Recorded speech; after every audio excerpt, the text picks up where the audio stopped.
Tonight, a warm story from a great inn on an old desert road, long ago, about a young traveller far from home, a cold night under hard, bright stars, and the one fire that made a family of strangers. The desert went cold as the sun went down, the way it always did, and Aram, alone on the long road, was glad to see the walls of the great inn rise up at last out of the dusk ahead.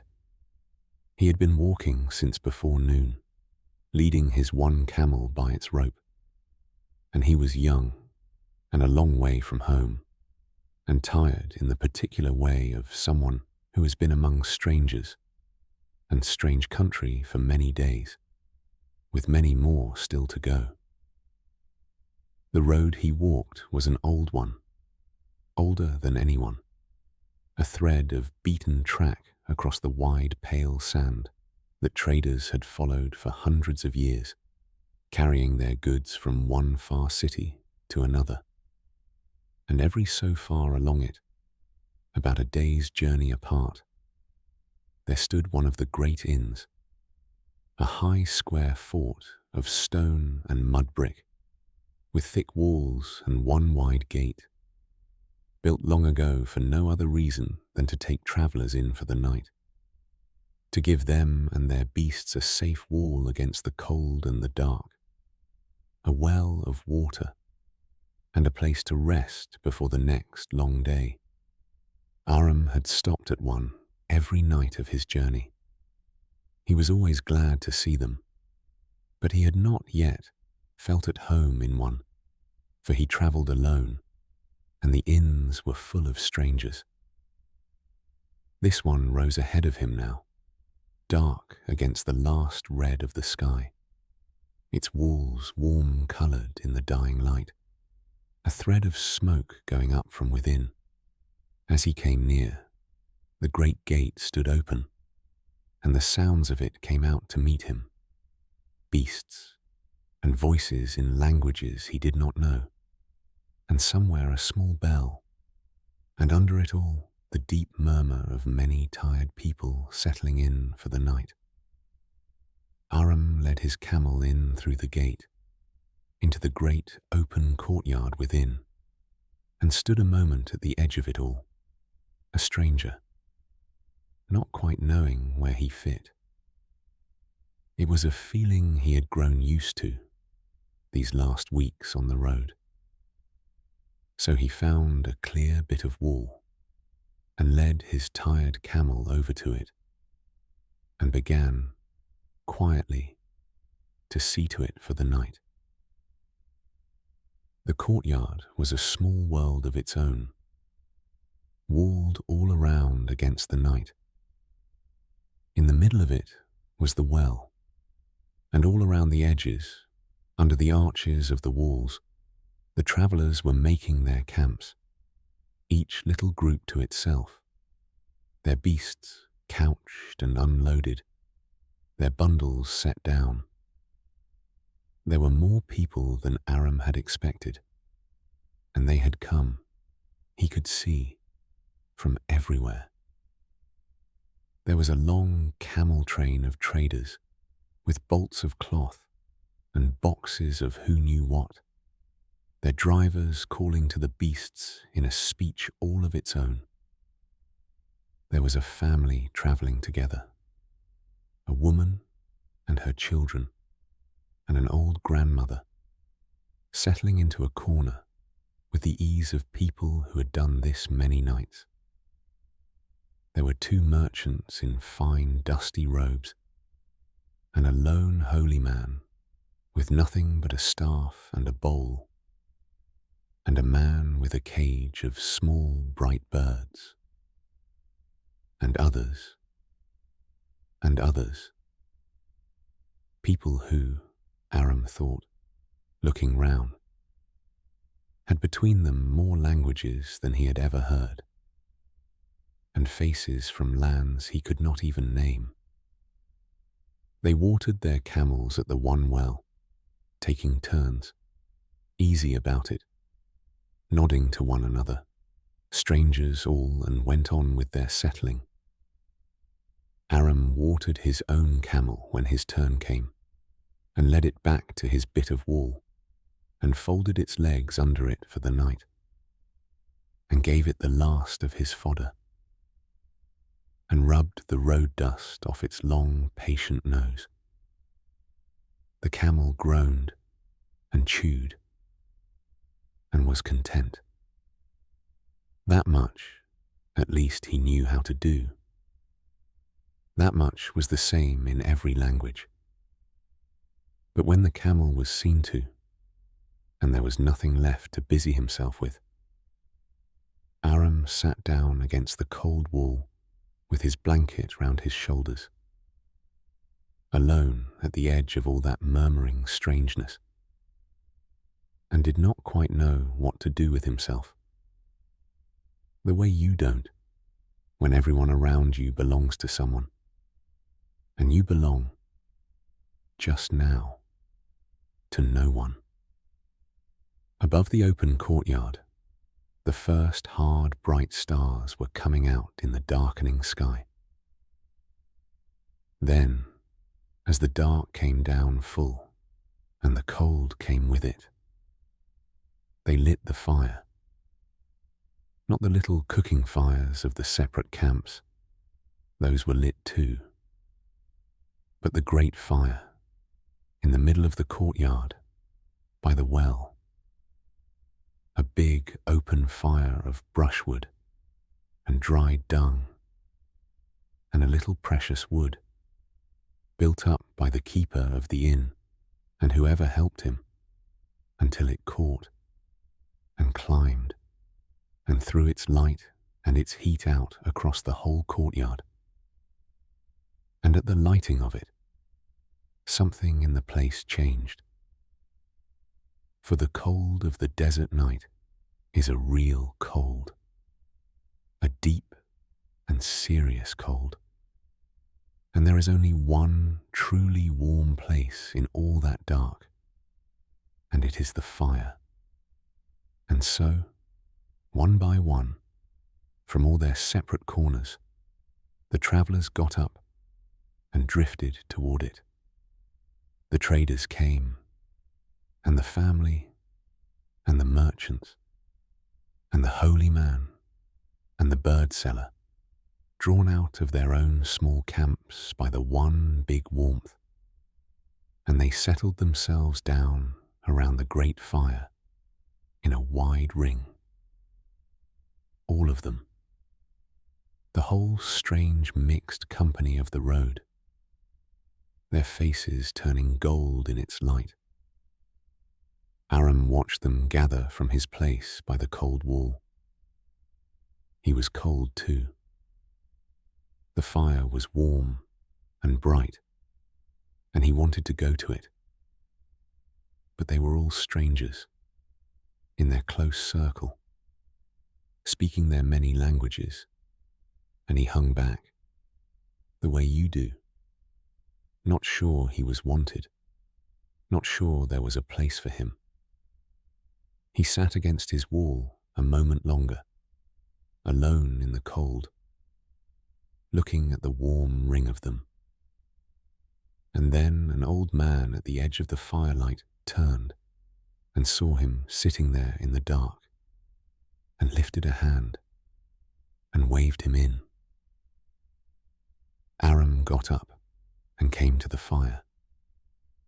He came shyly to the edge of the ring, but the old man, a camel driver by the look of him, old and brown and creased as the road itself, only shifted along to make a space and patted the ground beside him.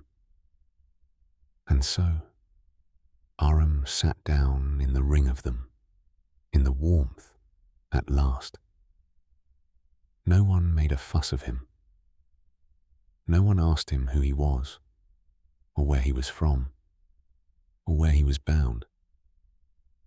And even if they had, he could not have answered, for the old camel driver had not one word of Aram's language, nor Aram of his.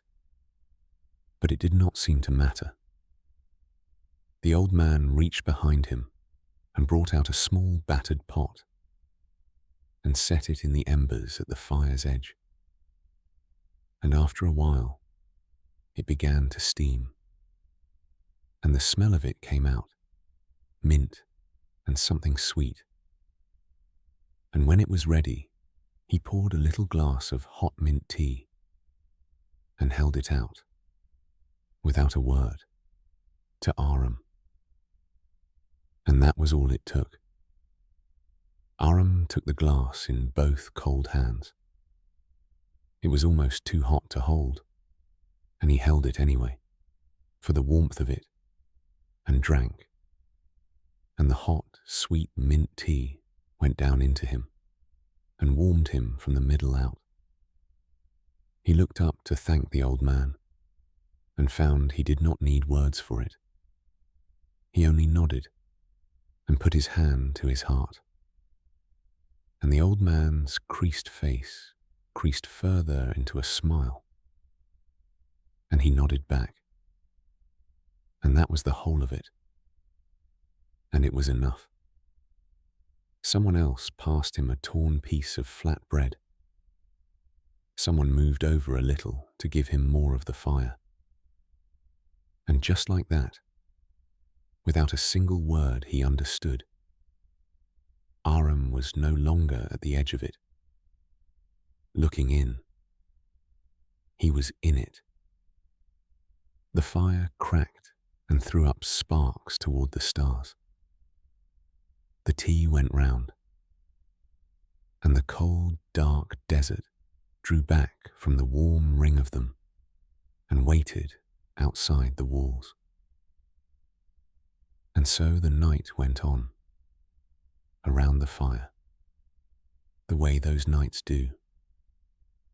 The tea went round, and then it went round again. The bread was shared out, and dates, and someone's dried fruit, and a little of this, and a little of that from everyone's stores, until it was a sort of supper that belonged to no one, and to everyone. And the talk went round too. Talk in a dozen languages, and no one understood the half of it. And that did not stop it at all. People spoke and laughed, and the others laughed with them, at the warmth of it, if not the sense of it. A man told a long story in a language only he and his sons could follow, and acted out the good parts with his hands, and the whole ring of strangers watched his hands and laughed in all the right places. And someone began, softly, to play, a small stringed thing, a few simple notes going round and round, and a woman sang low over it, in words no one else there knew. And it did not matter in the least that they did not know the words, because everyone, everywhere, knows what it is to be sung to beside a fire. And a small thing happened near the end that Aram would remember the longest. One of the family's children, a little girl, shy as he was, who had been watching him sidelong across the fire, got up and came round to him and held out on her flat, open palm a single sweet date from her own small share, and looked up at him and waited. Aram took it and ate it, and made his eyes go wide at how good it was. And the little girl laughed, a bright, surprised laugh, and ran back to her grandmother. And Aram, who had come into this place with nothing to give and no one to give it to, found that even he, the stranger at the edge, had been let to take and give a small kindness across the fire. He was not only let in now, he was one of them, and could pass the warmth along. Aram sat among them, warm now and fed now. His glass filled again whenever it emptied, and he looked round at the faces in the firelight. All those strangers from all those lands, brought together by nothing but the same road and the same cold and the same need of a little warmth. And he saw that they had become, in the space of one evening, something very like a family. Not a real one. They would scatter in the morning, everyone to a different road, and most would never meet again. But tonight, around this fire, under these stars, they were a family, and he was in it. And the aloneness he had carried for weeks on the road had quietly, somewhere in the passing of the tea, set itself down. He had no words for any of them. He did not need them.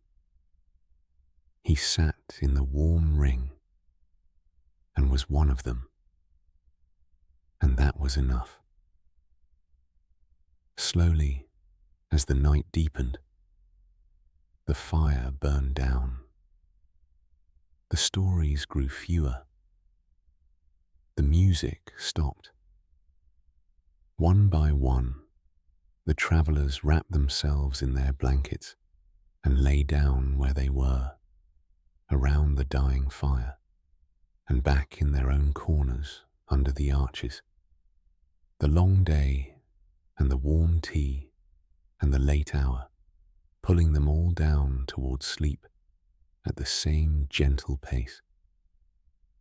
The camels were dark, resting shape around the walls. The keeper banked the great fire down to a deep red glow that would last the night and keep the worst of the cold off them all.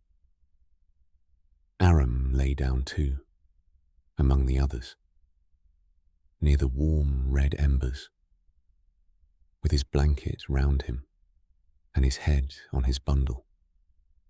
Above the open courtyard, the stars were out in their thousands now, hard and bright and uncountable in the deep black sky, wheeling their slow way over the desert, as they had over every traveller who had ever lain down in this courtyard, hundreds of years of them, all the way back.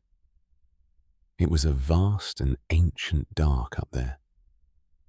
But down here, within the walls, around the warm red coals, there was the small, close family of the night, the breathing of the sleepers, the shift of a camel, the last soft tick of the fire, and Aram, lying among them, warm and full, and no longer in the least alone, found that the great road and the great dark held no fear for him at all tonight. He would rise in the morning, and so would they, and they would water the camels and load the beasts and go their dozen separate ways, and the courtyard would empty, and the long road would have them all again. But that was the morning. Tonight there was the fire, and the family it had made, and the stars, and sleep. The great fire banked low and red in the middle of the dark courtyard.